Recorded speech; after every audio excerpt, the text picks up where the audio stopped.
Okay, so I'm here with Tremor, and I'm going to attempt to explain all of Xeno lore to you. Minus Xenogears, which is not connected through shared...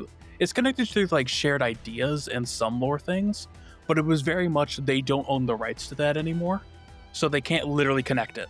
So it's a quantum break situation. Yes, it is very much a quantum break situation. Okay. In fact, I played Xenogears after the Xenoblade trilogy, and I went, oh, it's just the same thing but broken up into 3 games. Damn. That was a hilarious experience. So look, you got me through the Remedy games from a solid Alan Wake 1 to a solid Alan Wake 2. How complex is Xeno lore compared to Remedy? Control. Okay, I like that. It gets to the point of which Xenogears opens with a bunch of techno mumble jumbo. Yeah. And they're talking, and you're like, this doesn't matter. It all matters. They literally defined everything. It's great. Right. Okay. So yeah, but we're not talking about Xenogears. There will be points where I'm like, this is a Xenogears reference. Okay. Don't worry about it. It's generally just references because they got up with a lot of the same ideas. But we're talking about specifically XENOSAGA trilogy and the Xenoblade trilogy plus Xenoblade X, which is kind of like a side thing. Right. But it does connect. All right. So I'm going to start by attempting to explain the most complicated fucking thing in this entire franchise. Okay. That being Udu. In the beginning, now, there was literally. Udu. Okay. Yeah, pretty much. Udu is a higher dimensional entity. Oh. Literally, that exists outside of space and time. It's called a wave existence. God. It is beyond the multiverse. I told you before. I don't find COD Zombies references. They find me. Fair enough. Udu sounds a lot like Keepers. Beyond the multiverse, that sounds a lot like something called the Ether. You may not know what that is, but like... Oh my God. Okay, sorry. Keep going. Udu. No, multiverse. Holy fuck. Basically, the exact specifics of Udu do not matter. Okay. All you need to know is that Udu is beyond the multiverse. Yeah. And for whatever reason, Udu decided one day to just focus in and look at the mainline universe of the series. I mean, literally, like, imagine Udu as, like, in a house, and he pulls out a microscope and a petri dish, and just stares at this one germ. Yeah. For God knows what reason. Pretty much, because Udu is basically God. Did you say house? There's another game that has a house in it. You may not know what it is. Okay, like, so Dr. Monty, named Udu, he looks at one particle, he looks at the premise timeline. See this? Pretty much. This is easy work, because this is easy work so far. This is light work. All right, that's pretty good. Literally, in my notes, I just have it described as Udu is a thing. Get ready. Yeah, sure, that works. I get it. So Udu is just this entity beyond space-time that is just looking at shit. And he just observes. Yeah. So the outsider combined with the one above all. Is that accurate? Sure. Well, you know the one above all. Is that slightly accurate? Yes. In terms of it's not a person, it's an entity, it's a being. It is. When somebody looks back at Udu, they will generally go insane. Oh, okay. So literally, mortals cannot comprehend its existence or even its appearance. Yes, I pretty see. much. You look at Udu, you make contact with Udu, you will either die, go insane, or there is one specific situation we'll get to later. I was going to say, with lore like that, I just know somewhere in this whole story, someone has looked at Udu and lived to tell the tale. Or something like that. That's my single prediction. Okay, well, there we go. One of them is my goat, and we will get to him later. Yes, okay. Basically, now we get to this our mainline universe. Don't think about Udu for a little bit. That's just establishing information. Yes, okay. Now, to give a very, very, very brief rundown of what the heck the Xeno quote-unquote cosmology is, you have the upper domain where Udu is, and you have the lower domain, which is like space-time. And in space-time, you have like the main universe, and then you have basically the collective unconscious, which is like the spirit. Okay. So if anything happens to the lower domain, either the spirit realm or the real domain, the upper domain can also collapse. So to get around that, the lower domain literally manifests a protector. Now this protector is a fuck-ass asshole named Wilhelm. Okay. Wilhelm is a bit of a bitch. I love him dearly. No, I don't. That's a lie, but he's a bit of a bitch. Okay. Now, when I first beat the Xenosaga trilogy, I went to my brother who introduced me to it, and he asked if I got the moral of the story. And I told him a bunch of actual morals that the story went, and he went, no, not that. The moral of the story is Wilhelm is behind literally everything. He is, through this story, like they weave this big old conspiracy. Okay. It is all Wilhelm at the end of the day. I swear to God, that's just how it is. Okay. So Wilhelm is the protector of the lower domain. And so he is manifested as like kind of an immortal human, and he's just dicking around trying to protect everything from like big cosmic calamities. Okay. Now, nothing much happens. He's just kind of like getting his way. He's like essentially established himself as like an emperor, but like not in a way that he can stay out of public eye, you know? Where he is important, but he doesn't actually matter to like the grand scheme of things, so he can do whatever the fuck he wants. Wow.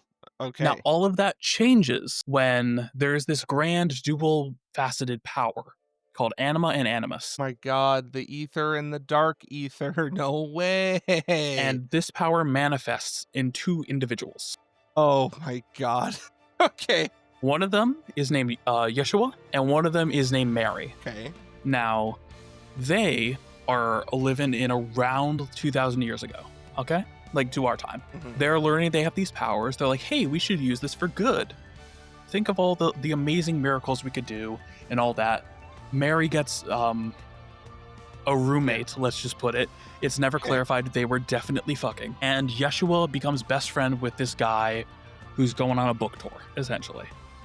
Yeah. So they're hanging out, and they realize that Yeshua can essentially commune with this artifact called the Zohar. The Zohar basically is the literal point where the lower domain and the upper domain intersect, and it manifests basically as the monolith from 2001: A Space Odyssey. Only it's gold, and it looks like the Zohar, that the iconography is everywhere. Okay. So Yeshua and his BFF, the guy on the book tour, they're like, oh, I can like speak this like strange thing that can like commune with the Zohar and like cause shit to happen. So I'm gonna speak those words, and you, my buddy, you're gonna write down what you hear. It's like a wavelength, okay? But we're like gonna turn it into words. But like only he can actually use it. It's just like we're writing down the wavelength in a sense. Okay. So basically, they're going around, they're like, we're gonna change the world, we're gonna save it, it's gonna be great. And Wilhelm is like, bro, if you keep fucking around with the Zohar, you are going to destroy everything. Like, literally, there is a failsafe built in. You fuck around with the Zohar too much, it will literally delete the universe. Oh my. So, Wilhelm does what he does best, and he causes some fuck shittery. And he basically sends the world after them. He brands them like criminals, and basically they're like, oh shit, like we understand we were in the wrong, but also we have to get away from Wilhelm. So basically, first the guy who wrote everything down, the guy on the book tour, he dies. He's crucified. His name was Jesus. He doesn't really matter. Don't worry about him. That's crazy. Yeah. Jesus is canon to Xenosaga in the way that he existed, and the fact that he died is important. He himself does not really matter, though, which is kind of hilarious. Crazy. There is a scene in Xenosaga 3 where you got a flashback to Jesus preaching, and you're just like, wait, that's Jesus. And he did that. And then he doesn't really matter other than the fact that his death builds the church and all that. It's kind of hilarious. That is kind of fucking crazy. That's why I'm just like, yeah, he's on a book tour. So no, it's just Jesus. There is a PS2 model of Jesus in this game. Oh, okay. Easy. So basically, they're like, we have to seal away our powers. Jesus just died. Uh-huh. And so basically, Mary, who is Mary Magdalene, by the fucking way, from the Bible. That's like actual Mary? Yes. For fuck's sake. So, wait, really quick. Is there a heavy religious significance throughout Xeno, or is it just in the beginning? Literally, it's just there for background dressing and like symbolism. That is about it. Still so funny. It is so Like, funny. I why? love it so much. Why? But so also that they can make it sound so cool. There will be it like, does sound and then cool. we'll quote the Bible because it sounds cool. And then there's this and we'll guy tie it named in. Jesus, and I guess he kind of dies here. But anyways, moving on. So like Mary seals away both of their powers, but in the fact that now they're powerless, Wilhelm's forces kill Mary's roommates, deemed the maiden of Mary Magdalene, and she's dead. And then, unable to protect herself, Mary also dies, leaving Yeshua, who is immortal but without powers, to just kind of like hide everything. He basically goes, okay, I had to hide the Zohar, gotta hide this program that we wrote down called Lemageddon. I gotta hide this compass that like can predict the future because we built that. And we gotta hide it. We're gonna hide the Zohar under Lake Turkana. And Wilhelm still wants that shit because he's like, I gotta protect it at no matter the cost. So they hide everything, and then Yeshua fades into the back. 2,000 years pass. We're in modern day. Wilhelm is now the CEO of a tech company called Vector. And he funds an expedition to Kenya, and they uncover the Zohar. That is the opening scene of Xenosaga 1. Wow. It's a really good scene where they just like slide this thing in a thing like Indiana Jones style, and then like it starts raining in fucking like the desert, and then it's just insane. It's great. So you're saying that they sought to harness dark and mysterious forces buried for centuries, but this is indeed true. They could never have imagined just what else their research would unearth. You're quoting. Is that accurate?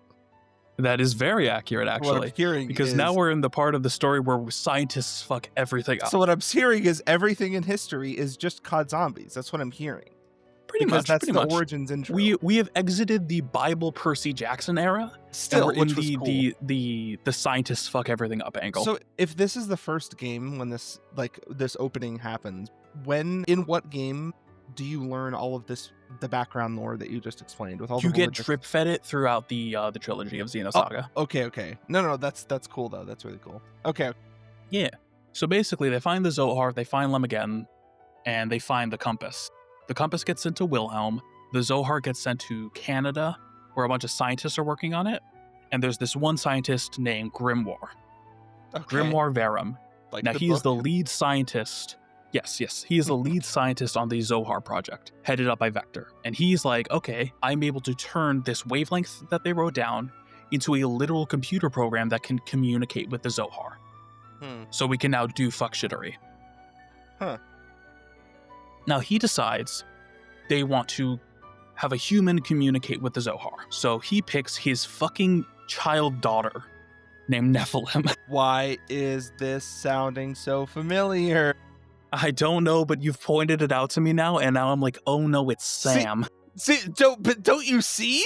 A scientist who happens to be a parent, for some reason, in their infinite wisdom, uses their child in experiments with shit that they shouldn't fuck with. Is this sounding a little familiar? A little bit. I'll give you that. So anyway, guess. Does something bad happen? No. Does something bad happen to the child? Immediately happens. Does the child die, or do they develop demon powers? Which one? Both. Okay. Sorry. Continue. I need to hear this. So basically, she communicates with the Zohar, which is, as you remember, the connection point between the lower and upper realm. Yes. And immediately sees Udu. Oh my God. You don't understand, Barb. You don't understand. Okay, sorry. Keep going. I will, when you've spelled all this out, it will just give you the basics of zombies just for this video. We give you the basics. No, I've seen the 7-hour video, man. I know, but I'm just for the of this video, I have to just sum this up when you're done. Sorry. Keep going. Oh my God, I've never thought of it like this. You already know. I know, though. It's so it's funny. Ridiculous. So anyway, you know how I said everyone goes insane when they see Udu? Yes. Nephilim does not. Okay. Nephilim essentially looks at God straight in the eye and says, yo, what's up? And Udu goes, hey, cool, you're not going insane. That's actually kind of sick. I can have like a conversation and shit. And then he's like, yo, you're chill. I like you. Anyway, your body is actively, because you communicate with the Zohar, getting transferred into the spirit realm, which will then cause a space-time continuum event that will literally try to delete the Earth. But you're chill. I like you. Man. And just for clarification, Udu is not... Because it's Udu is basically indifferent to everything. Yeah, I was Udu going is to not say... good. Udu is not evil. I was going to say, a lot of the series, they trick you into thinking Udu is this malevolent force. And then But you meet it's Udu, just and Udu's more- just chill. He's just a true neutral kind of deity? Or Yes, being? yes. All of the above? Okay. Udu only wishes to understand what the fuck is going on. So we love that. We love true neutral deities, because that seems accurate. Yeah, so Nephilim gets yeeted into the collective unconscious spirit realm, where she will lovely. remain a ghost for the rest of the series. That's really sad. And then the Zohar proceeds to try and destroy the Earth because they fucked it up, you know?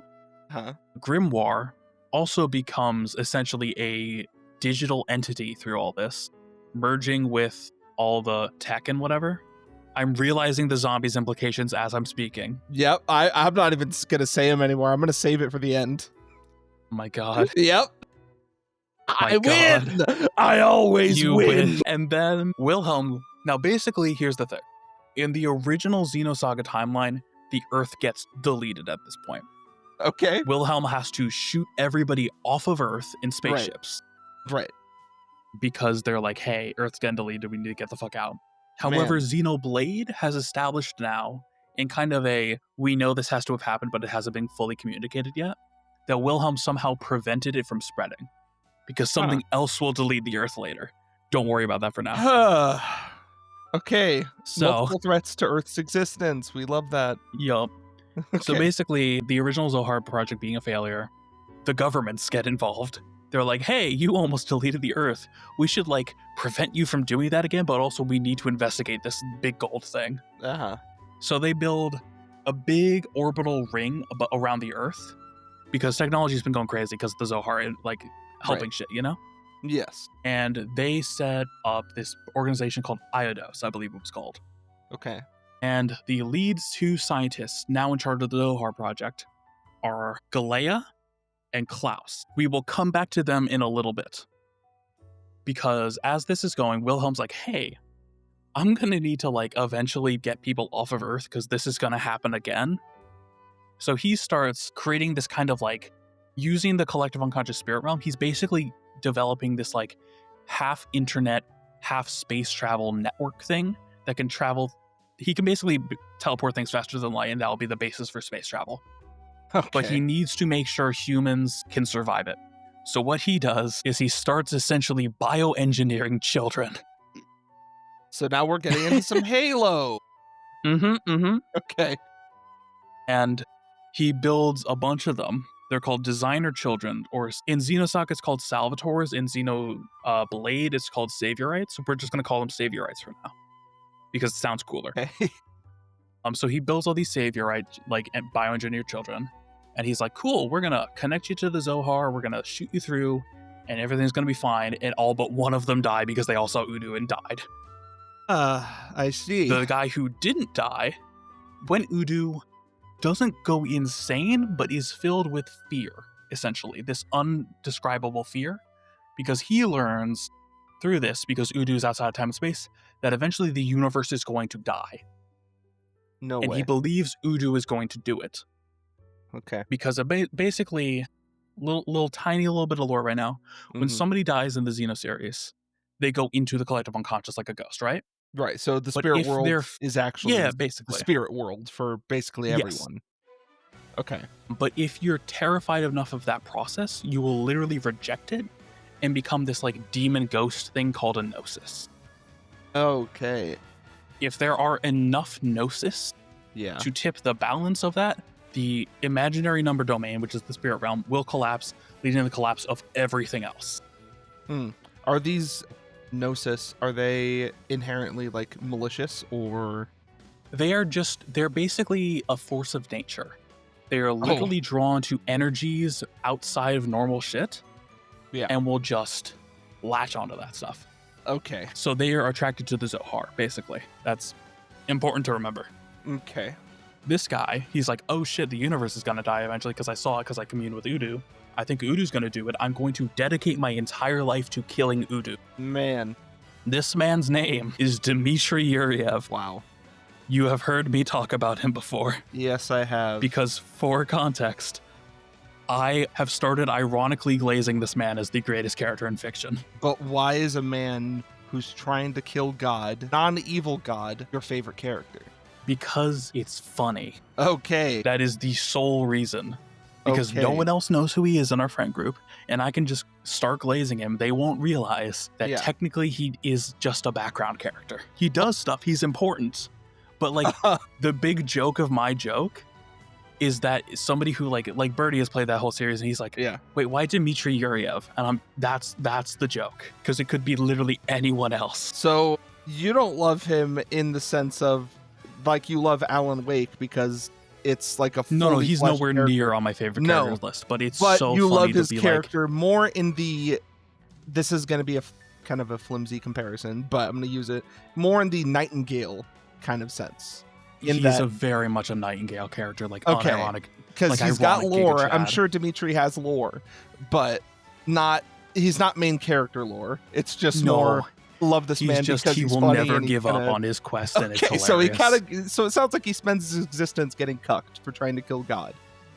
That's what it sounds like, and that sounds a lot like Nightingale. Literally becomes a politician, and he's still like, my mission is to murder God. He can advocate for the human rights of all the bioengineered children who are now adults and shit. Okay. So good guy Dmitry Yuriev, I guess. Yes. He's advocated for human rights, and the world government essentially is like, nah. We're like evil and shit, basically. We're really corrupt, and we don't want human rights. That will be a big sticking point. Right, that kind of sucks. Of course not. So Dmitry Yuriev and all his fucking, I love him. Okay.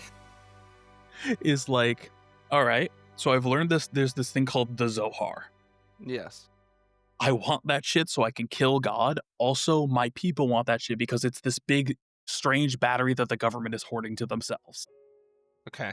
Our interests align. So he essentially, behind the scenes, he turns all the saviorites into a rebel army arguing for human rights because their bill was shot down, and starts storming the fucking space orbital ring in a giant war because the world government has shot down human rights.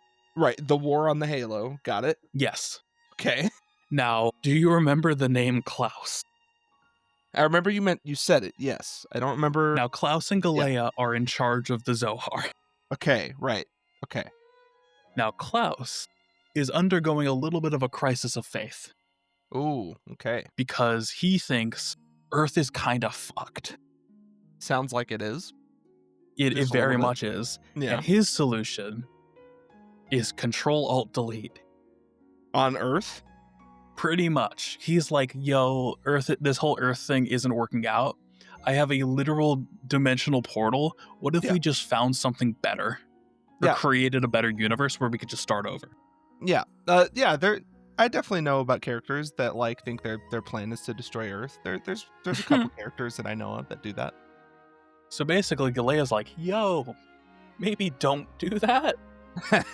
He then launches her across the room pretty much and presses the button while declaring, let's begin the experiment. Okay. Activates the Zohar as they're all storming the place. The spaceships are taking off so that, people can explore the galaxy or whatever. Right. And Earth gets Control-Alt-Deleted in the process. Okay. So basically, we're going to come back to Earth a little later. Because it's been deleted. And now all that's left are the people who got away in the spaceships, pretty much. Uh-huh. Including Wilhelm, of course. Because he was like, hey, I don't want to get deleted. So, of course. The plot of XenoSaga essentially is a long time ago, or something happened to Earth. These two big colossal spaceships took off. One of them was basically run by the church or whatever, if I remember. Or no, it just had the church on it, pretty much. Which, as we know, is run by Wilhelm in secret. Because he was like, hey, this Jesus guy was pretty popular. I can use that to my advantage so I can search for the stuff that he hid. Because, it's no, we're looking for the stuff Jesus left behind, but secretly, so funny. Wilhelm just wants that shit. That's so funny. So Jesus has a background presence throughout this series because of Wilhelm. He's just trying to find Jesus's secrets. That's fucking pretty much. You know how insane that is? Yeah. The things that they sealed the dual power in, they're all named after the 12 apostles. They're called the vessels of anima. Oh my god. And there's 12 of them. Gee, I wonder why. See, it's stuff like that when games do that. That's really just, it's funny and cool. It's like equally funny and cool at the same time, because that is just cool, including religious significance to this level, to the fact that you said PS2, Jesus? This was a PS2 game, yes. Oh my god, like that's so cool. I haven't even played these games, but genuinely that's funny. And I respect the hell out of the 3 devs. is fucking amazing. I respect the devs for going there, because that's just great. Basically, this is the part where the two ships are exploring the universe. Yes. And they don't talk to each other for 4,000 years. Okay. Because that amount of time has passed, and they're kind of like grow their own distinct cultures and stuff. Yeah. Ship number 1 becomes the Galaxy Federation, which is basically the governing, like, it's like the Star Trek fleet, where they now own everything. Ship number 2 mainly becomes this organization called Ormus, which is the church. And they have the Zohar, because they just have it. Wilhelm still has Vector Industries, and he's pulling strings from behind the scenes. And he's got this idea, because he's like, yo, heard that the whole universe is going to end from this guy Dimitri. I should probably do something about that. Yeah, wait. Also, sorry, with you saying that Dimitri is a background character and he doesn't, I'm gonna assume this is a big long-term prediction. I'm gonna assume he doesn't succeed in his mission. No idea what you're talking about. You go Dimitri, you succeed eventually. The reason I say that is because, firstly, did Nightingale succeed? Hell no. But secondly, you saying like them learning the universe is going to end, like that makes me think, would like reality itself unravel if, what was his name? Udu. If Udu were to die? No, he's very much disconnected. Okay, I was going to say like, but his presence does change things. Because yeah, here's I would the imagine. thing. Yeah. Wilhelm's whole plan is to literally reboot the universe. Pretty big aspiration there. Absolutely. Okay. And here's the kicker. Yeah. He's done it before in previous iterations of the universe. Oh my lord. Wait, does he remember this? Does he know No, this? he does not. What? He does not remember this. But it was the him, only person who knows that this has been going on multiple times is Udu, because he's outside of time and space. Right, and he sees it all. Yeah. Okay, wait, how does that work? Sorry, maybe that's farther ahead in the lore, he uses all the stuff left behind, like the Zohar with the compass and some other stuff, Lemagen. And he basically, his plan is to get Mary somehow back and get Yeshua, so that they can commune with the Zohar to literally reboot the universe through this machine called Zarathustra. But what? But you're saying he's done it before? How? Yeah, in previous incarnations. Like, he reboots it back to the start, and then the same thing happens. Then because his only concern is preserving the universe. He doesn't care if it ever gets past a point. Okay. That slightly makes more sense. I'll learn more as we go on. Okay, sorry, keep going. Don't worry. So he's like, cool, I should recruit some guys who have like higher affinity with the Zohar pretty much. So basically, this is where we get our first game in the series, which was a mobile game from 2004. Okay. Called Xenosaga Pied Piper, and it is all about the backstory of one Jan Sawyer.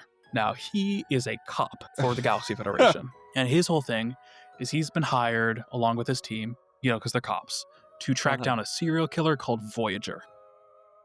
All right? Very super. Now, a bunch of stuff happens. Yeah. And we learn that Voyager is basically somebody who has also seen Udu and made a deal with Udu. Because Udu just wants that television content through people's eyes so he can observe shit. Yeah, yes. So he's like, yo, can I just like observe shit through your eyes? And this guy Voyager goes insane through this and thinks, I need to sacrifice people to prevent the end of the world. And Udu's like, I didn't say that, but I don't care. Man. So that's why he's a serial killer. Okay. Eventually, we're going to find out that the Voyager is actually one of the members of the team named Eric. And through all this, John has like found he's basically he's married. He now has a son of the woman he married, and it's all nice and lovely. And we find out that Voyager basically has had he's going to die basically because he communicated with Udu, and the only one supplying him drugs so that he wouldn't die was this guy who runs this weird organization, and his name is Dmitry Yuriev. That's crazy. Because, by the way, Dmitry Yuriev is still alive 4,000 years later. Because Right. when he saw Udu, he got the power to then literally possess other people to keep his spirit alive. My lord. And for some reason, he always is named Dmitry Yuriev. It's kind of funny. Like, how did no one catch on? Once Dimitri's like, oh shit, the cops are here and you're also insane, he's like, I'm going to just take away your drugs so this problem goes away. No. So I can keep on looking for the Zohar. Boy. Because remember, Ormus has the Zohar. Yeah. And they have it on this planet. Mm-hmm. So Voyager, in his desperation, is like, I need to kill a bunch of people to fulfill my quote-unquote contract with Udu. And I'm going to do it with the Zohar. So he breaks in, he manages to kill everybody, he kills most of the team. He even because he's like a Pied Piper character, he forces people to like do what he wants them to do. Okay. He makes Jan watch his family kill themselves in front of him. And then Udu is like, hey, this is kind of weird. I'm gonna just go. You have fun. Because, like, Udu doesn't fuck with that shit. And Voyager's like, well, shit, I'm gonna die. Man. And we're like, wow, I guess this is a weird happy ending. And then Wilhelm shows up. And Wilhelm to Voyager's like, yo, you seem to know about Udu. You can communicate with the Zohar. I want to get you in on my whole rebooting the universe plan. And gives him infinite power. Right. Yes. That's a very wise decision that won't backfire at all. Nope. Not at all. The fact that it doesn't is kind of hilarious. That seems like the worst idea. And Voyager, now a testament is what they're called. There's 4 testaments throughout the series. He is the first one. He Testaments? goes to Jan. No way. I know something that has testaments. The Bible. No way. He turns to Jan and is like, yo, either you also become a testament because you could do that too and we can be all buddy-buddy. Or I kill you and then bring you back as a testament because I can do that. And Jan looks at him and goes, nah, I'm gonna do my own thing, and then personas his 3. Wow. Yeah, so that's the ending of the game. Wow. That is the backstory of Jan Sawyer. And also where the Zohar is, that planet gets taken over by the Galaxy Federation. They now have the Zohar. It's like, whoa, this is a big important moment in the series. Okay. It was also a mobile game in 2004 that nobody played. Wow. So, but it was highly important to the franchise because we will come back to that literal location with the Zohar in the 3rd game. But did you play that mobile game? No, I didn't play it the first time because I had no way to. But no, it was a mobile game from 2000. I have played it now because there is a remake. Was it good? Yeah, it's a great game. All right. It's just it was a mobile game from 2004, so literally the only way to play it for years was to watch a phone recording of a phone recording on YouTube with English subtitles. That's a yikers. Mm-hmm. Okay. So, we've finished Pied Piper. Now it's time for the Miltian conflict. Okay. Which is a lot of Xenosaga is flashbacks to this point, because a lot of what Xenosaga is trying to figure out what exactly happened during the Miltian conflict. Okay. Dmitry Yuriev. Yes, the man who doesn't give up. He's like, I have figured out a way to, if I get the Zohar, be able to kill Udu, to save the world and then become God, because that's his ultimate plan. Okay. Yeah. And it involves another round of bioengineering children. But this time, he creates these URTVs, they're called. They're a bunch of child soldiers who can then create anti-Udu waves, essentially. So if they communicate with the Zohar, they can kill Udu. Wow. Okay. So he makes 669 of them.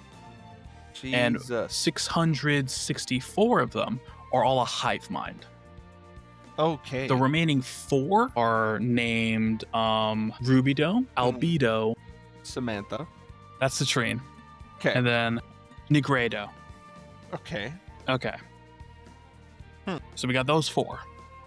Now, the 3 boys, Rubido, Albedo, and Negredo, are all best friends. Citrine works for Dmitry, but because they're all unique, they each get special powers.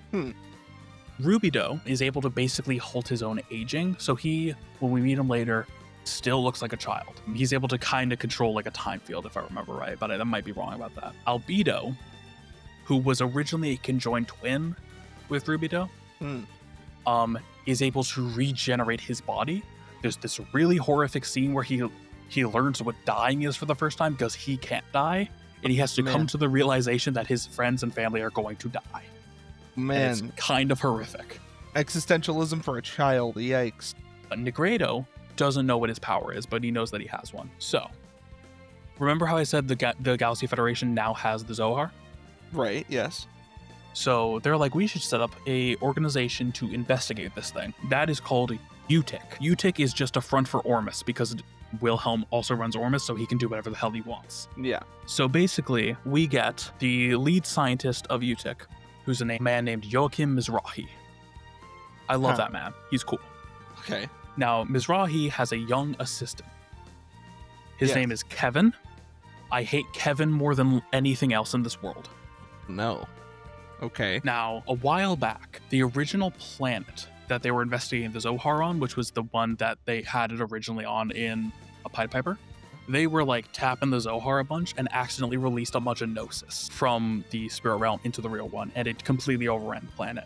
Kevin was one of these sole survivors. As a child, he was Superman rocketed away by his mom and landed, and Wilhelm went, this child can communicate with the Zohar. Looks like I got my next testament.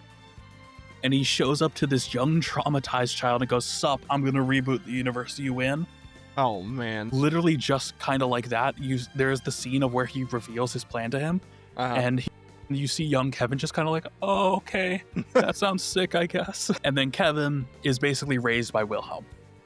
Okay. I'm curious, in these games, like, I haven't even really seen gameplay. I've seen some, very little, but I'm curious, who are you playing as? Like, is it multiple people, or is it just one central character? You get a party, yes. You have already met a few members, but I will get to how they interact. Because, I'm curious, like, how does the gameplay actually look? Like, all these characters you're mentioning, like, is there one you play as more than anyone, or is it kind of divided, or like? It's basically kind of like, you can play as anybody, but you get a core party. Interesting. Okay. And XenoSaga is a turn-based RPG. Xenoblade is kind of an active time sort of thing, where you can move around in real time. Right. Okay. So Kevin is now the assistant of Joachim Mizrahi while secretly working for Wilhelm. Yeah. Is Wilhelm considered like, or not considered, but in the game, like, now you've got me curious about how these characters are kind of portrayed. Like, Wilhelm kind of talks like this all the time. Right. And he's very conniving. That halfway answers my question, because with him wanting to reboot the universe, I'm wondering, in the game, is he portrayed as a very, like, antagonistic force, or is he more... He is basically eventually revealed to be the main villain of the entire series, yes. Wait, really? You're saying the guy who wants to end life is the bad guy? I know, it shocked me too. Well, I could never have seen that coming. Okay. Yeah, I was just curious about that. Man. Basically, Mizrahi is like, cool, I want to work on the Zohar stuff, but really I want to do this in order to further technology such as these androids called Realians, so that I can figure out a way to save my daughter, who is basically in this sci-fi coma. So Joachim is working on the Zohar to do that, and his wife, Yuli, is working with Dmitri, because she is a politician. She goes to the Yuriev Institute, and she's like, yo, I heard you got these special kids, can any of them help? And they are basically able to literally enter her daughter Sakura's subconscious, where they meet Sakura in her mind, and that is basically their childhood playground. It is very cute. Okay. Until it all goes horribly wrong, and Sakura eventually dies protecting Albedo from a rogue Udu wave. But during all this, Sakura's like, hey, my dad is building a robot that he hopes can have house my consciousness in it. But she's going to have her own consciousness because she's a robot and stuff, like a Realian, where they have their own individual minds and stuff. I'm going to have a sister soon. Rubido, I love you. Can you look after my sister? And it's very sweet. It's very touching. And Rubido and everybody is horribly traumatized by the incident. So Mizrahi's like, oh my god, my daughter's dead. And he loses himself in his work. He also kind of catches on to the fact that this whole thing is a front, and the government is catching on too. And now the UTIC organization has used him as a scapegoat to launch a coup against the government to keep their hands on the Zohar. Welcome to the Miltian conflict. Boy. Basically, they start sending down waves of soldiers to try and get back the Zohar. On the third one of these, I believe it was, there's a soldier named Louis Virgil. I love that man. He's horrible. Is almost killed, but he gets rescued and brought to a church where he meets Kevin, who is there because there is a Realian named Fibronia there who could commune with the Zohar. And a young child named Shion Uzuki. Shion is the main character of the Xenosaga series. Basically, he's going to die, and Fibronia offers her own fake organs to help him, you know, like a transplant, and they eventually fall in love, Virgil and Fibronia. Meanwhile, everyone's catching on to the fact there's a war coming, and Dmitry Yuryev is like, hey, can I send my child soldiers in so we can kill Udu? Can I please do that? And they're like, shit, I guess. Fucking hell. So war breaks out on the planet. With children. Yep.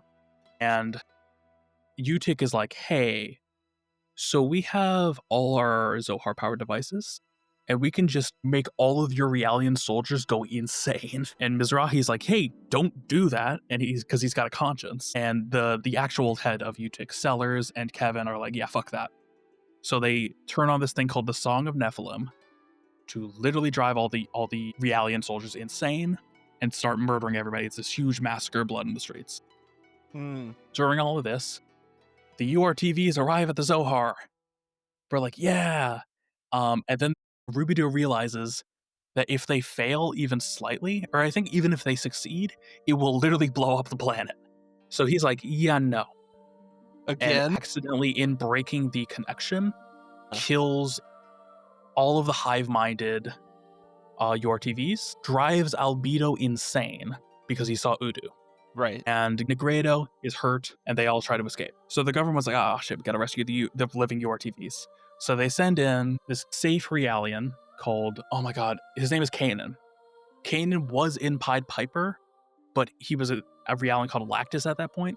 And basically, Wilhelm has been using him to figure out where he can find all his testaments. Kanan now has a partner. It's a guy who calls himself Chaos. Boop, boop, boop. It's Yeshua. He is here. He is trying to figure out how to stop Wilhelm, if he even can. Right. So they go in. They find out that Shion's brother and dad are actually informants for the Galaxy Federation, and they're also trying to figure out and like bring an end to this war. A whole bunch of stuff happens because there's so many flashbacks to this part, because it's like the part where every character's past intertwines, you know? So it's a very chaotic time in the game. Yes. When all this is revealed. Eventually, Mizrahi takes the blame for everything, but in doing so, he sacrifices himself to bring an end to the war by becoming a scapegoat, and then blows himself up. Wow. By destroying everything. However, Shion is also really attuned to the Zohar, and she gets to watch her parents be killed. Come on. By all the rogue Realians. Yeah. And she freaks out and activates the Zohar because she is the reincarnation of the maiden of Mary Magdalene, and brings a fuck ton of Gnosis into the universe. So the Miltian conflict ends with the Gnosis becoming a way bigger threat. Boy. They are now in the universe. Okay. So Virgil, during this, he loses Fibronia. He has to kill a bunch of Realians. He becomes deeply jaded by the incident and basically becomes racist to robots. Man. That man would use the term clanker. Hey, I get that, you know. I mean, wait, no. Don't cancel me. So now we are at the events of Xenosaga. Shion is now an adult. She has been working with Kevin to build a robot called Cosmos. Cosmos can defeat Gnosis, because Gnosis literally can't be hurt because they're essentially from the spirit realm. But she can do this thing that brings them into the real world fully. Kevin is now a testament at this point because he faked his own death by having Cosmos kill him and then get brought back as a testament in order to fully traumatize Shion so that he can do more fuck shittery. This is why I hate Kevin. Yikes. He's a fucking asshole. He's also played by Yuri Lowenthal, which is kind of hilarious because that I can go nowhere without hearing that man's voice.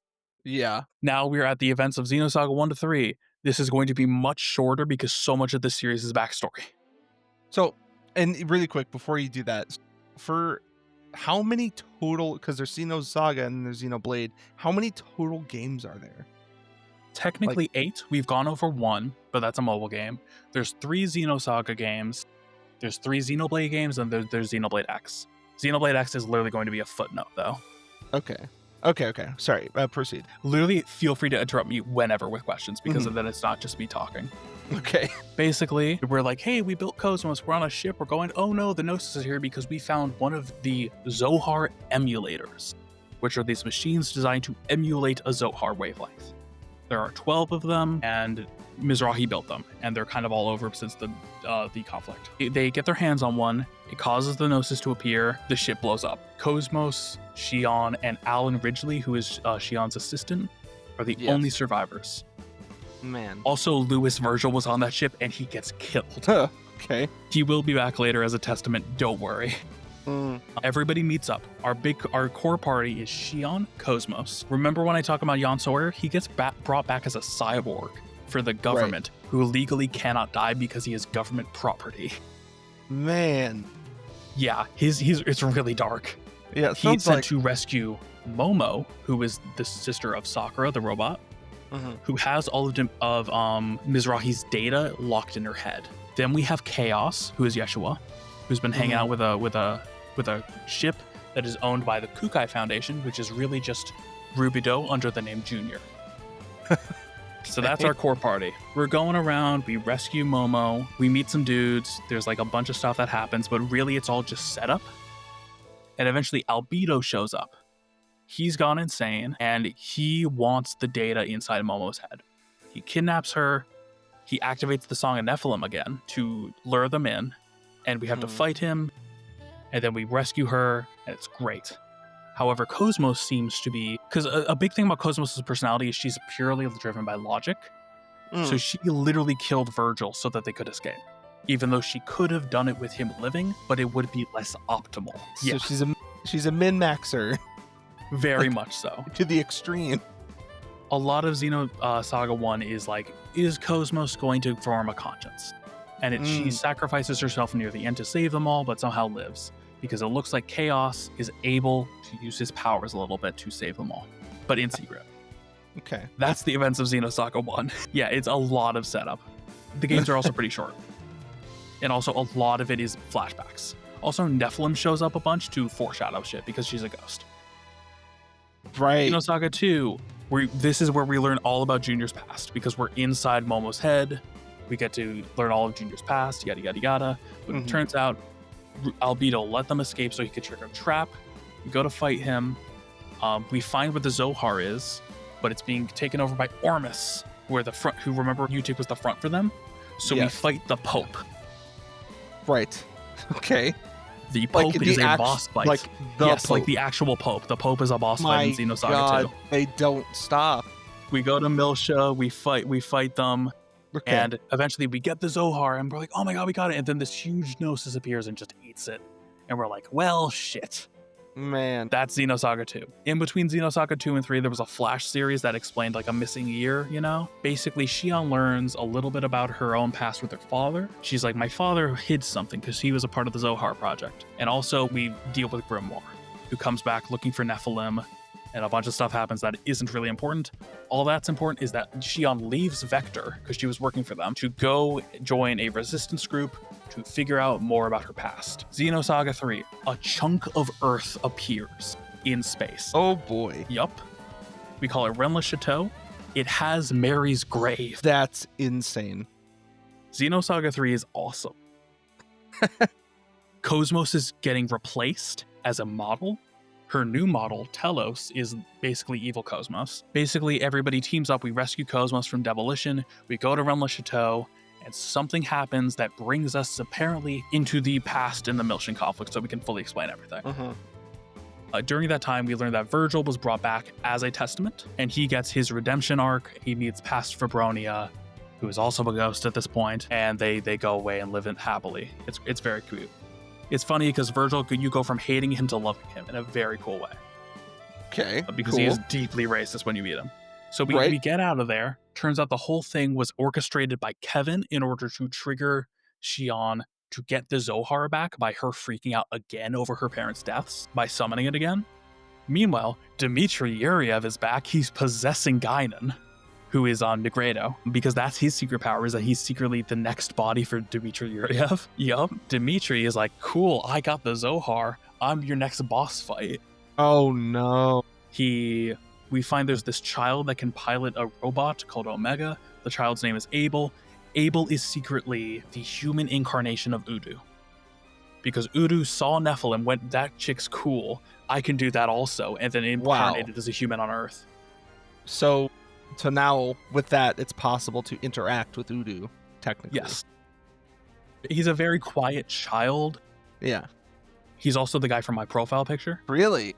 Yes, that is a drawn image of Abel. Bro, where's Cain? Where's Cain? That Cain is indeed a character in Xenogears. My God, of course he is. Abel is also in Xenogears. Abel is a Xenogears So reference. what you're saying is you lied when you said the religious stuff is only for background. They can't stop themselves. It is all throughout this series from what it sounds like, because there's Cain and Abel. It's not just like some, which I love. I love that religious subtext. It's great. Okay.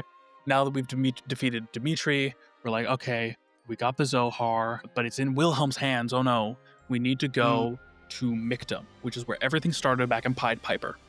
And we need to wrap up every loose end in the series. We need to meet punching bags from Prior, who get really nice endings to their stories and stuff. And eventually, we all end up in the place where Eric first activated the Zohar and became a testament. That is literally the final ending of the series. We find out Cosmos is supposed to be the reincarnation of Mary, so that Wilhelm now has everything he needs to reboot the universe. Yes. But Mary says no, and Chaos says no, and then you team up, even with Kevin having learned his lesson, and try to kill Wilhelm and the giant robot Zarathustra. Wow. Okay. Yep, it's really cool. Jesus. Basically, in the end, you defeat Wilhelm. He's like, dude, you know the universe is still going to end if you do this. And they're like, don't worry, we have a plan. Nephilim shows up too, teams up with Chaos, and Nephilim absorbs the Mary power or whatever. Okay. Abel makes a wish. We still don't know what it was. And they say to everybody, hey, we know how to save the universe. The secret is on Earth. We just opened the way there because it still exists. Excuse me? Yup. Remember when Earth got deleted? It got sent somewhere. So the ending of the series is the entire UMN, which is that space faster than light thing, is deleted. We have to go find Earth. Some people stay behind. Some people go on their search. It's very beautiful. I love it. Cosmos is literally sent to Earth. The final shot of Xenosaga 3 is Cosmos, like battered and broken, drifting in space down to Earth. Wow. It's a very beautiful ending. Because it's like, hey, we're all going to meet each other again. It's going to be fine. Yeah. And that is the ending of the Xenosaga trilogy. Okay. And that happened in 2006. Jesus. Now, you may notice this series is still going. Yeah, Xenoblade. So remember Klaus? Yeah. Remember how we pressed a button and deleted Earth? Or so we thought, yes. Yep. So Yeah. Xenoblade is all about what happened to Earth. Wow. Because basically, what is understood is he tried to create a new universe. And the Zohar was like, yeah, I can split Earth into 2 different pocket dimensions. I can do that if you want. Each one has half of Klaus. In our first pocket universe, Klaus, basically evil Klaus, who represents all of his fears and anger and stuff, Yeah. incarnates as a god alongside Galea, his partner, Oh my. are the 2 titans from the beginning of Xenoblade 1, the Bionis and the Mechanis. Oh, okay. Yep. Holy fuck. And they're like living in peace and stuff. And then Zanza, who is the name of this reincarnated Klaus, is like, no, I'm evil, and wants to be the sole being in the universe because he represents all the fears and stuff. He is perpetually lonely. He doesn't understand people, but he's not a full person either. He just represents basically all the insecurities. And he wages war on Maineth, who is the reincarnation of Galea. Wow. This ends in a stalemate. Both of their souls are basically sealed away. Zanza's soul is the Monado, the sword. Okay. And basically eons pass, and one of the survivors on the Mechanis, who, because they're basically robots, they're immortal or whatever, is like, hey, the Bionis is going to wake up. I need to fix that shit. You killed all my people. I'm going on revenge quest. Starts killing people on Bionis using a mechanical army. Okay. because like the whole thing is like life returns to Bionis and will eventually reawaken it. So he's like, I need to use starvation tactics. This Right. leads to the opening of Xenoblade 1, where we have our happy Shulk, who is actually the next reincarnation of Klaus, because Sans' soul went into him, but now he's a perfect Klaus. He and his friends are like all happy, and then the Mechon arrive and kill his childhood best friend. Shulk then embarks on his own revenge quest because he's got the Monado. He teams up with a bunch of other people who hate Mechon, and eventually they're like, I'm gonna kill you, to Egil, the leader of Mechonis. This all culminates with Shulk freeing Zanza in order to gain more power, but he doesn't realize what Zanza's ever done. So it's very interesting there. He frees him to power up the Monado, but Egil, what he's been doing in order to get around the Monado not being able to hurt biological people, is he's been bringing back the people he kills as Mechon, including that childhood best friend, Fiora. My lord. So the big twist in the first half of Xenoblade 1 is the character you saw die isn't really dead and is now possessed by Maineth. So a bunch of stuff happens, and eventually we defeat Egil. He comes to terms with like violence is not the answer. The cycle of violence will only ever continue.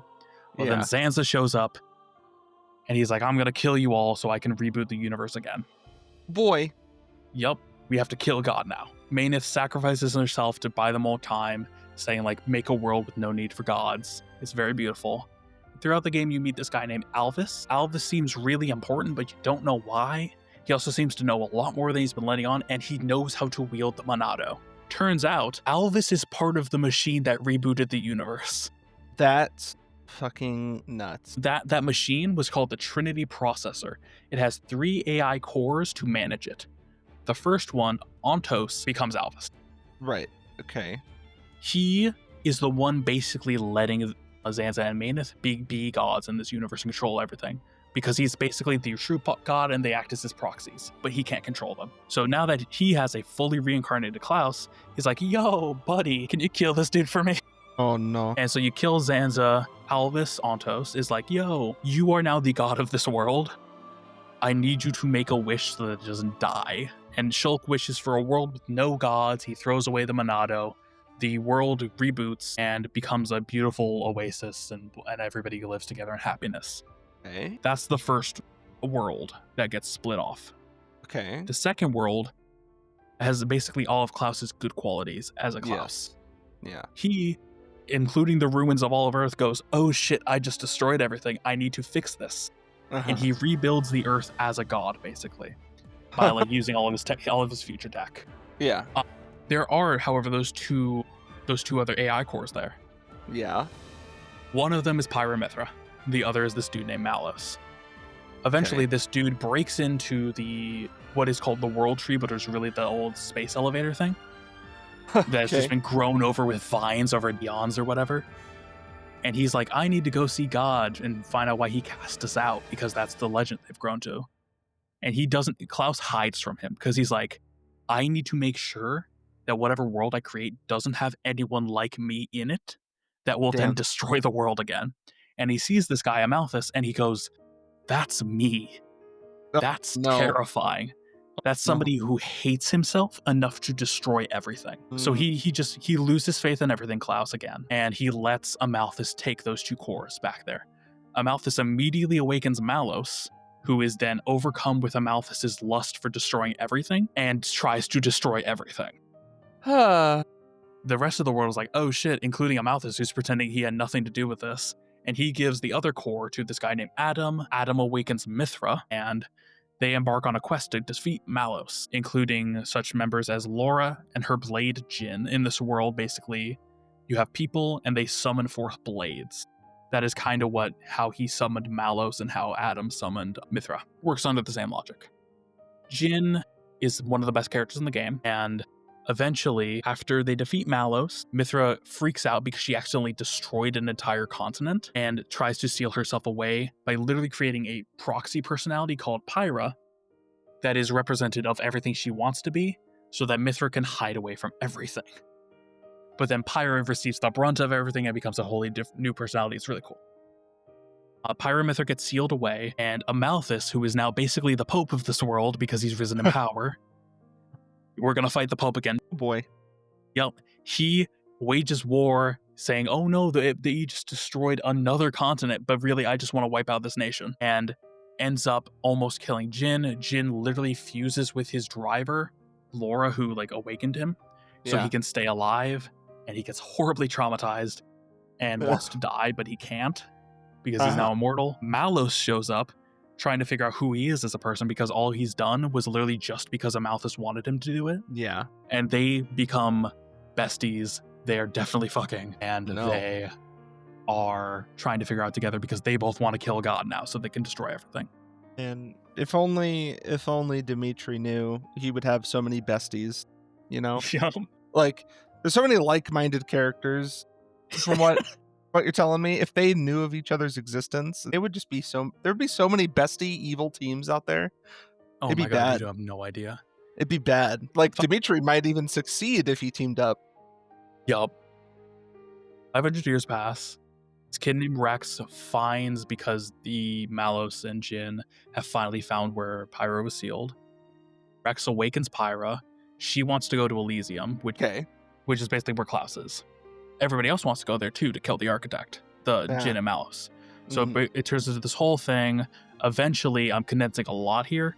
We get up there in this final war while Amalthus is trying to kill everybody so he can finally claim his seat as the architect or whatever. He's a very complex character. I'm dumbing it down a lot. He just wants to be recognized by Daddy, basically. And eventually Jin sacrifices himself to defeat Amalthus. He's like, hey, you need to save Malos. Everything he did was because he thought I wanted to kill the architect, but Malos showed me a way to life again. I want you to give that to him too. It's a very somber moment. So you go up, you finally meet Klaus. Malos first meets Klaus and is like, yo, but Klaus is like, you can't kill me, and I'm going to die anyway because Zanza just died in the other universe at the same time, because the timelines are linked. If one dies, they both die. Malos is going to destroy everything by using all the tech, all the Zohar tech. But first, Klaus meets with all the party. He's like, hey, maybe humanity is worth saving. It's this very beautiful moment. And then they go to defeat Malos. They eventually do. Malos is like, maybe I had somebody better in my life. But all in all, it wasn't that bad after all. And he thinks on Jin, and I cry. And then Pyra and Mithra sacrifice themselves, but then come back as two different people. It's a beautiful ending. The world becomes whole again. Yay! That's Xenoblade 1 and 2. Xenoblade 3, the worlds are merging because the Pock universes are getting closer together. And if they touch in the wrong way, they will both disintegrate. The two universes with all the Xenoblade 1 characters and all the Xenoblade 2 characters figure out how to communicate. They use Alvis's Trinity processor core to build a machine that will let them merge the universes properly. However, everybody freaks out, understandably, when another Earth appears in the sky, and the universal instinct for fight and flight into just, I don't want this to happen, literally freezes all of time into a digital purgatory, where it's an endless cycle of violence, where the literal personification of stasis rules everything. People get reincarnated endlessly. The people who do break away from the cycle try to figure out a way to break it, but this personification called Mobius is ruling everything. Literally, Shulk and Rex both kind of end up sacrificing themselves in the DLC, which says set before. And eventually, our party of people from both universes who we don't know before, one of them is Rex and Nia. You haven't met Nia, don't worry about it. Their daughter. Bind together to defeat this power so that the universes can properly merge. I'm dumbing this down incredibly because it's an amazing game. With one of the best soundtracks I've ever heard. But eventually, they defeat this entity Mobius, and the Earths will properly merge. And then, wow, look, there's this beautiful new world, the Earth reborn. And wait, where's that little blue light coming down to land on it? It's Cosmos. That is where Xenoblade 3 ends. We are now at the same moment. That's cool. It's really cool. The only problem is Xenoblade X exists. And now Xenoblade X I adore, but it throws a couple wrenches into the mix of properly knowing what is. And do you mean that in the sense of it just heavily confuses the lore? Like, is there it's set in a completely different universe? Oh, and at the very end of it, we might have a different explanation for what the blue dot in the sky is. It could be the characters from X. We just don't know. Okay, sorry. All right, yeah, continue. That is it. That is my footnote for X. Wait. That's literally, that was it for X. It's just that. Yeah, that's all that really matters from X at this point. Like, I could go into much more detail. But I've already went into too much detail about Saga. That is really all you need to know. Interesting. Okay. So, in fact, I might cut a lot of my saga to ramblings because I was going into way too much detail. Well, the thing is, actually, I was going to say, of the two that you've explained between Xenoblade and Xenosaga, I really liked the Xenosaga explanation. Xenosaga is great. Yeah, I don't know, a lot of that lore resonated. No, I know it's a so lot good. of yapping, but Xenoblade has a lot of really good lore too, but they're individual universes, so you only get them in one game each. Right. Okay. Granted, those games are really long. They're like Persona level games, like they're very long, only 100 hours. Yes. Okay. And they're really good, but in the overall scheme, Xenosaga technically matters more to Xenoblade, because all Xenoblade does is go, hey, we split the Earth in two, and then it came back together at the end. Yeah, because that's what it sounds like. It sounds like there's a lot more like world building and world setting in Saga. There is an equal amount in Blade. It's just per individual game, per individual universe, really. Yeah. Yeah. Huh. For the overall lore, Saga matters more. And like my big theory for how Xenoblade going forward, and the whole what can save the universe from this destruction that Udu foresaw. Yeah. I think it's the Trinity processor and the Zohar. I think Shulk, as the reincarnated Klaus, has to perform the next experiment. That's my big theory. But yeah, that has been my ramblings. What are your thoughts? And I'm waiting for that zombies analysis. But yeah, don't worry. But well, for let me put it this way: what is the most recent Xeno game? Technically, it was the X remake. When did that come sort out? of thing? Yeah. This year in March. Wow. Okay. Yeah, that is the thing that most recently happened, and that was just at the end of that game. They hop universes, they fight the Gnosis for a bit, and then they enter a new universe. And then they recontextualize the blue dot. Yes, it might be, or it might still be Cosmos. We just don't know. Okay. So I was very engaged and very interested, and let me put it this way.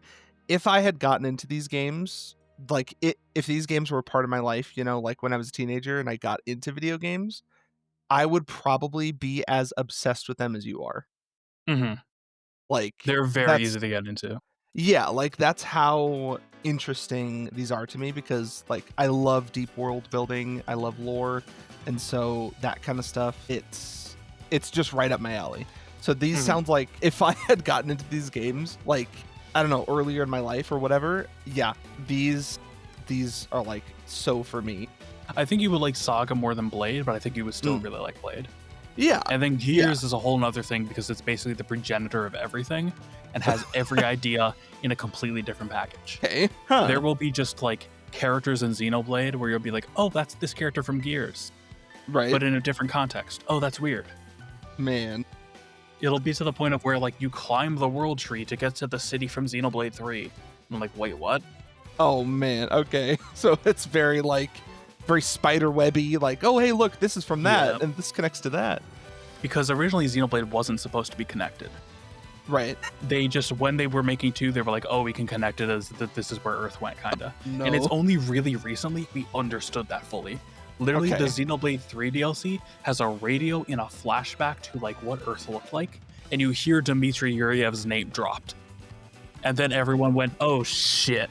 And there's a Vector Industries logo on the radio. So we're completely throwing the non-connection out the window.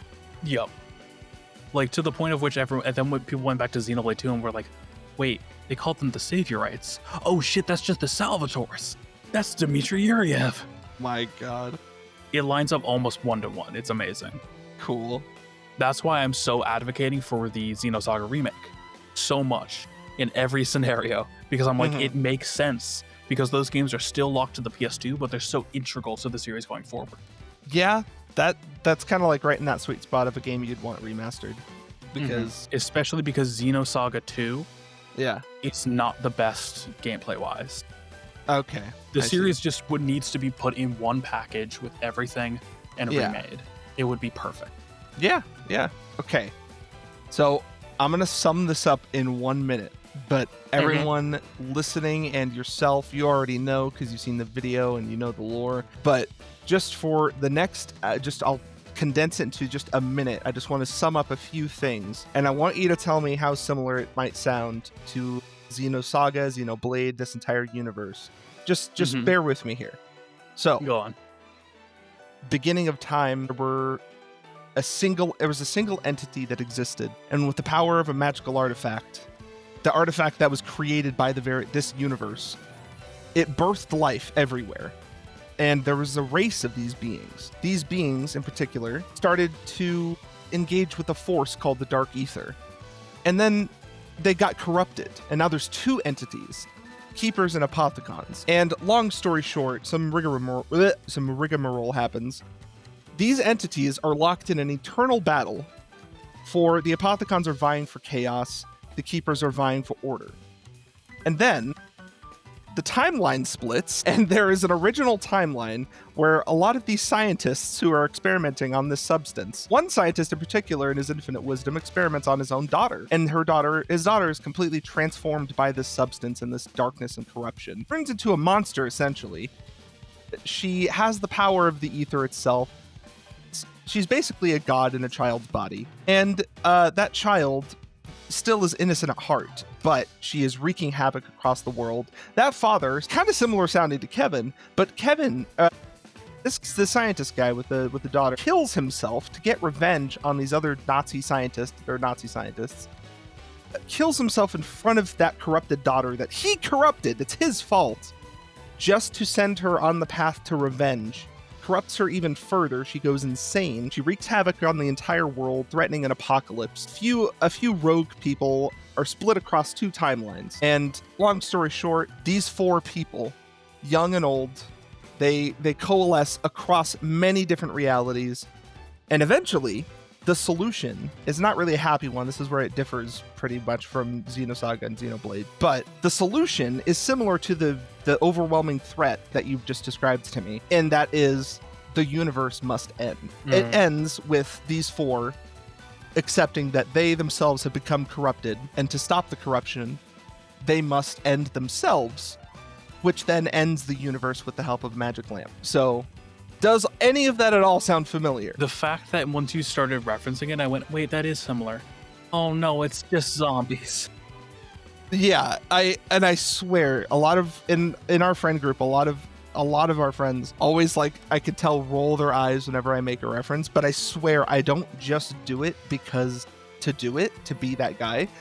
I swear there are so many similar story elements. For some reason, people who made Call of Duty Zombies have picked up so many religious things and just ancient storytelling things that have been used across fiction. Like, this is an industry conspiracy because so many things that you've described sound so similar to COD Zombies, which is probably why I like it. But this has been great because I genuinely was really invested. Like, I loved this whole experience. My brain did not melt as much as I thought it would. Hell yeah. So anyway, Xenosaga Remake comes out very soon. Trust. Yeah. What is, like, the next thing for the series? Like, is there we a confirmed... don't know. Oh, but There's you nothing do know confirmed. Okay, but there will probably be more, though. We know there's going to be more games. Okay. A lot of people are saying they have to remake Xenosaga for more stuff to make sense for context, but they could just straight up skip that. Hell, it might not even be connected, which would be insane at this point, but, like, because it lines up too perfectly. But yeah. Okay. Honestly, that Xenosaga remake sounds kind of integral. Like, well, damn. Especially since the release was this year. The last release was this year. That's rough. You might be waiting a bit for the next installment. I might, but also the game before that came out 2023, I want to say. Okay. Well, then so maybe these devs cook fast then, maybe. They do. Also, they work on, like, every other Nintendo project. Like, they're the guys who got, like, Breath of the Wild, Tears of the Kingdom to run. Wow. Okay. So these are devs that don't just work on their own stuff, but they do a lot for other games. Like, yes, they're those kind of devs that are credited in pretty much every mainline Nintendo title just to get stuff to run. That's great. Well, hey, these devs can do it all then. They got Xenoblade 1 running on the 3DS. They're wizards. That's kind of crazy. I can't imagine anything other than Mario and a few Sonic games trying to run on the damn 3DS. Like, actually. Man, well, thank you for this. No, thank you. No, this is great. My brain didn't melt, it detonated. Hell yeah. I'm so excited for the future of this series. Yeah. I am glad I got to share it with you. Yeah. This was great. I loved it.